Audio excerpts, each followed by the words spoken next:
He was like no one else I'd ever met before. He had crystal clarity. He was just someone who was obviously a master.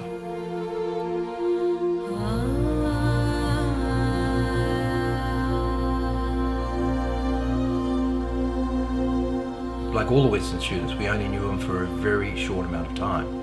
But that very short amount of time was life-changing for all of us. His door was always open. We would come in without even knocking at the door.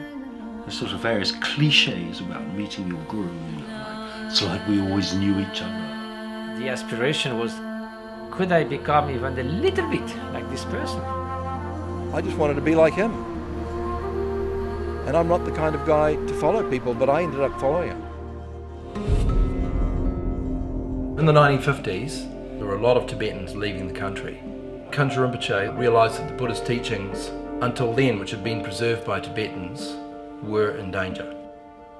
He wrote to the Dalai Lama, who responded by saying he should go, and that he should take with him a copy of the Kangyur, which is over 200 volumes. This was 2 truckloads of packaged books, and they had to carry them literally physically over the Himalayan mountains.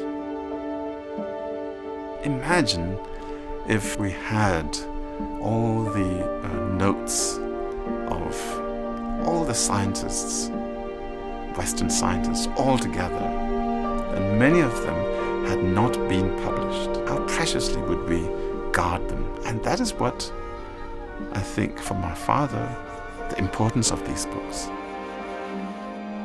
So we went back in 1980, 2 weeks into a month-long practice, when I had a terrible epileptic fit, which really rocked my faith. I was flown back to New Zealand, and I think they pretty much zoned me out for 30 years.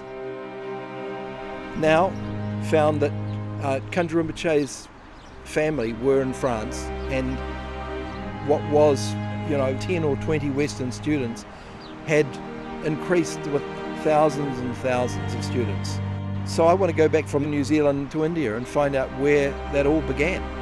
We want to go back and follow in Kangyur Rinpoche's steps and tell the story of Kangyur Rinpoche.